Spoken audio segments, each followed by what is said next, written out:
Pourquoi cette nécessité de rendre l'art contemporain accessible à tous? Alors il y a deux raisons à ça.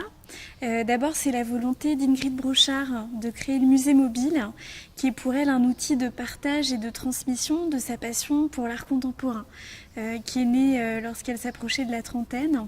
Et donc la volonté de sa part de permettre à tout enfant, à l'âge où il apprend à lire, écrire et compter, d'apprendre également à ressentir, regarder et partager avec les autres autour de la création contemporaine. L'autre raison, c'est que l'art contemporain, c'est l'art de notre époque, l'art de maintenant, et donc c'est l'art de l'époque des enfants qui recourt aussi soit à des techniques artisanales traditionnelles, mais également à des moyens actuels, la vidéo, les nouvelles technologies. Et donc ça nous semblait important de parler de cet art-là aux enfants. Quel est l'accueil des enseignants face au projet Musée mobile? Alors globalement, c'est un projet qui est vraiment tout à fait adapté au cadre scolaire parce que l'école joue par elle-même un rôle de démocratisation et nous, c'est ce qu'on veut avec le musée mobile, pouvoir toucher tous les publics et tous les enfants en privilégiant donc les zones rurales et les quartiers politiques de la ville. L'accueil des enseignants est la plupart du temps très enthousiaste. Après, il y a plusieurs profils d'enseignants pour accompagner le projet. Les enseignants qui sont très investis et très connaisseurs déjà des projets éducation artistique et culturelle, qui ont l'habitude en classe de mener des projets de ce type.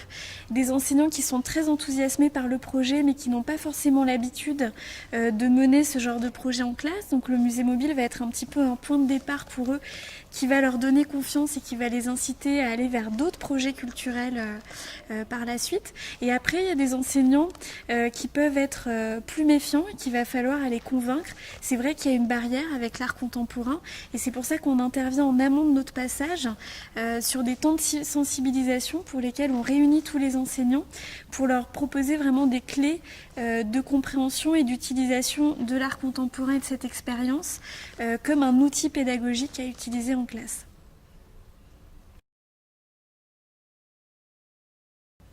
Quel est le retour des élèves face à ce projet?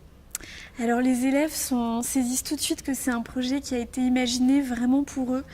C'est vraiment notre public le plus enthousiaste, on va dire. Il faut savoir que le musée mobile a été conçu donc spécialement pour les enfants de 6 à 12 ans. Donc la structure du musée, la scénographie, tout a été pensé à hauteur d'enfants. Toutes les œuvres ont été créées en fait pour un jeune public. Donc on a beaucoup d'œuvres immersives, des œuvres sensorielles qu'on va pouvoir toucher, une installation au sol sur laquelle on va pouvoir marcher, de la vidéo. C'est des œuvres qui font appel à tous les sens des enfants. Et c'est vrai que les enfants, contrairement aux adultes, n'ont pas forcément les barrières un petit peu psychologiques, symboliques qu'on peut avoir habituellement avec l'art contemporain en se disant il se fiche de nous, c'est complexe, qu'est-ce que je vais comprendre dans cette œuvre?